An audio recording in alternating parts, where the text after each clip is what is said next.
সুপ্রিয় শিক্ষার্থী বন্ধুরা, সবাইকে অনেক অনেক স্বাগতম। আজকে আমরা গড় নির্ণয় করা শিখব। তো এর জন্য এই যে 16 নম্বরটা দেখো, তোমার শ্রেণীর 15 জনের ওজন উপস্থাপন করো এবং গড় নির্ণয় করো। তো এর জন্য আমি প্রথমে যা করব, এই যে এখানে 15 জনের ওজন আমি নিয়েছি, কারো 10, কারো 12 কেজি, কারো 15 কেজি, 18 কেজি, এইভাবে করে আমি নিলাম। ওজন আছে 15 জনের। তো আমরা গড়ের সূত্র কি জানি? গড় সমান উপাত্তগুলোর সমষ্টি ভাগ উপাত্ত সংখ্যা। এটা আমরা আরো সহজভাবে বলতে পারি, সেটা হচ্ছে গড় সমান রাশিগুলোর যোগফল ভাগ রাশি সংখ্যা।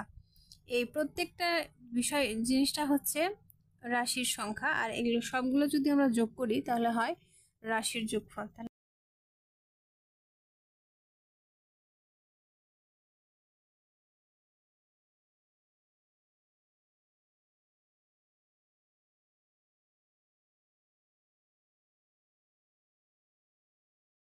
তোমরা এখানে রাশি না দিয়ে উপাত্তও দিতে পারো, কারণ এই জিনিসগুলো একটা তথ্যের উপাত্ত হিসেবে ধরা যায়, আবার গাণিতিক হিসাবে এগুলোকে রাশি হিসেবেও ধরা যায় বা ভাবা যায়।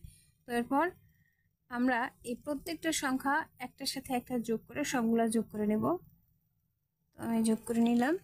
আমি সহজ করার জন্য, সময় অল্প লাগার জন্য আমি এই যে ক্যালকুলেটারে যোগটা করে নিয়েছি। এখানে দেখো 240 বের হয়েছে।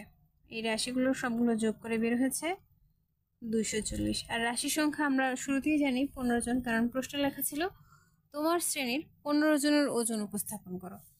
তো আমরা এখানে 15টা রাশি নিয়েছি, সেটা বোঝা যাচ্ছে। এরপর আমরা এটা কি করব, ক্যালকুলেটারে যদি করি তাহলে এখানে ভাগ বসিয়ে দিয়ে 15 দিয়ে জাস্ট সিম্পলি ভাগ করে দেব, তাহলে এখানে বের হলো কত? 16। তাহলে এই 15 জনের গড় ওজন হচ্ছে 16, এটাই অ্যান্সার। সবাইকে অনেক অনেক ধন্যবাদ এতক্ষণ আমার ভিডিওটি দেখার জন্য, এবং সবাইকে আহ্বান জানাচ্ছি এরকম আরও শিক্ষামূলক ভিডিও পেতে আমার চ্যানেলটি সাবস্ক্রাইব করুন এবং পেজটি ফলো দিয়ে পাশে থাকুন। ধন্যবাদ সবাইকে।